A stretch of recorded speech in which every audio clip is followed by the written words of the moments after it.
জেক্সপো এবং ভোগলেটের যে সমস্ত স্টুডেন্টরা তোমরা চয়েস ফিলিং করেছো, তো তোমাদের অনেকের সেকেন্ড কাউন্সিলিং বা সেকেন্ড ফেজ অ্যালটমেন্ট সম্পর্কে তোমাদের অনেকেরই কোশ্চেন আছে। তো তোমরা অনেকে পলিটেকনিক কলেজে অ্যাডমিশন নিয়েছো এবং তোমরা অনেকে অটো আপগ্রেডেশন করেছো।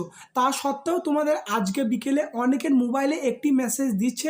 তো ওই মেসেজটা মানে কি, দেখো ওখানে মেসেজে বলতে চাইছে এটাই যে তোমরা যারা ফার্স্ট ফেজ কাউন্সিলিংয়ে কলেজ পেয়েছো এবং সেই কলেজটাকে তোমরা যারা একসেপ্ট করেছো, তো তোমাদেরকে কিন্তু আজকের মধ্যে সেই কলেজের সঙ্গে যোগাযোগ করে কিন্তু অ্যাডমিশনটা নিতে হবে অফলাইনে। তো এরপর তোমরা অনেকে এটা বলছো আবার যে আমি আপগ্রেডেশন করেছি, তো আমাকে আবার সেই কলেজে কি যেতে হতো? তো তার উত্তর হলো না। তার কারণ দেখো, তোমরা যে অটো আপগ্রেডেশন করার পর তোমাদের যখন পেমেন্টটা সাকসেসফুল হচ্ছে এবং নিচেতে তোমরা একটা যে ডকুমেন্টস ডাউনলোড করছো, মানে তুমি যে কলেজে অ্যালটেড হয়েছিলে ফার্স্ট পেজে, সেই কলেজ সম্পর্কে যখন তুমি ওই দুটো পেজের পিডিএফটা ডাউনলোড করলে, একবারে শেষের পেজে যে অপশনটা আছে দেখবে মানি রিসিপ্টের একবারে লাস্ট লেখা আছে যে তুমি যেহেতু অটো আপগ্রেডেশন করেছো 1000 টাকা দিয়ে, সেই জন্য তোমাকে আর পলিটেকনিক কোনো কলেজে ভিজিট করার দরকার নেই, তোমাকে নেক্সট ফেজের জন্য ওয়েট করতে হবে। ঠিক আছে, তাহলে তোমাদের যাদের এই মেসেজটা এসেছিল আশা করি ক্লিয়ার হয়ে গেছে। তো এরপর নেক্সট দেখো, আজকে কিন্তু ফার্স্ট ফেজ অ্যালটমেন্টের সমস্ত কিছু ক্লোজ হয়ে গেল, মানে ভর্তি প্রক্রিয়া কিন্তু আজকেই শেষ।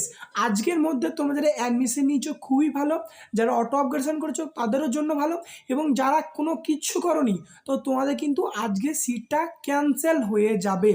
তো এরপর তাহলে দেখো ফার্স্ট ফেজ অ্যালটমেন্ট কমপ্লিট হয়ে গেল। এরপর তোমাদের নেক্সটে আসছে সেকেন্ড ফেজ অ্যালটমেন্ট বা সেকেন্ড ফেজ রেজাল্ট পাবলিকেশন।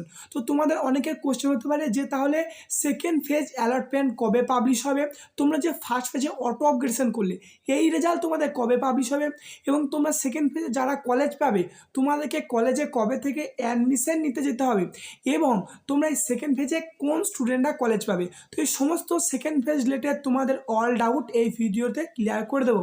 তো প্রথমে দেখো তোমরা যে কোশ্চেনটা করছো যে সেকেন্ড ফেজে রেজাল্ট কবে পাবলিশ করা হবে, তো তোমাদের দেখো যে নোটিশটি দেওয়া আছে কাউন্সিলের তরফ থেকে, দেখো second phase result publication 7 July 2024, অর্থাৎ আজকে 5ই জুলাই, কালকে বা পরশু কিন্তু তোমাদের আবারও এই সেকেন্ড ফেজের রেজাল্ট কিন্তু পাবলিশ করা হবে।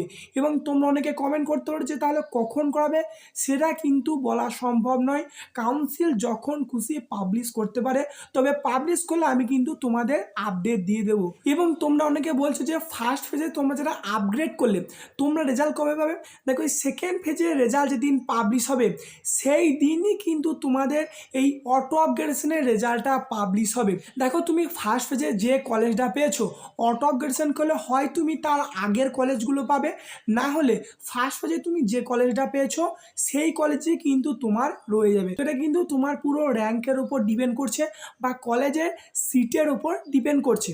তারপর নেক্সট দেখো, তোমরা যারা সেকেন্ড ফেজে কলেজ পাবে তোমাদের কলেজে কবে থেকে অ্যাডমিশন নিতে যেতে পাবে, দেখো এখানে কিন্তু লেখা আছে second phase admission 8 July to 12 July 2024, অর্থাৎ তোমাদের 7 তারিখে রেজাল্ট তাহলে সেকেন্ড ফেজে পাবলিশ হচ্ছে, এবং তোমরা কলেজে অ্যাডমিশন নিতে যেতে পাবে 8ই জুলাই থেকে 12ই জুলাইয়ের মধ্যে। তো এই ডেটের মধ্যে তোমরা যারা সেকেন্ড ফেজে কলেজ পাবে তোমরা কিন্তু প্রত্যেকে কলেজে অ্যাডমিশন নিয়ে নেবে। ঠিক আছে, এবং সেকেন্ড ফেজে তোমরা কোন স্টুডেন্টরা কলেজ পাবে, দেখো তোমরা যারা ফার্স্ট ফেজে আপগ্রেড করেছো আশা করি সেকেন্ড ফেজে তোমরা কিন্তু একটা বেটার কোনো কলেজ পাবে, এবং তোমরা যারা ফার্স্ট ফেজে কোনো কলেজ পাওনি তোমরা কি সেকেন্ড ফেজে কলেজ পাবে। দেখো এটা কিন্তু তোমাদের পুরোটাই র্যাঙ্কের উপর ডিপেন্ড করছে, যে তোমার র্যাঙ্ক অনুযায়ী সেই কলেজে কটা সিট ফাঁকা আছে তুমি যে চয়েস করেছো, এবং কাউন্সিলের তরফ থেকে দেখা হবে পরপরভাবে যে তোমার র্যাঙ্ক অনুযায়ী তোমাকে সেই কলেজ দেওয়া যাবে কিনা। তো এটা কিন্তু তোমাদের পুরোটাই র্যাঙ্কের উপর ডিপেন্ড করছে, এবং কোন কলেজে কটা কি সিট আছে কোন কাস্টের জন্য তার উপর ডিপেন্ড করছে। ধন্যবাদ।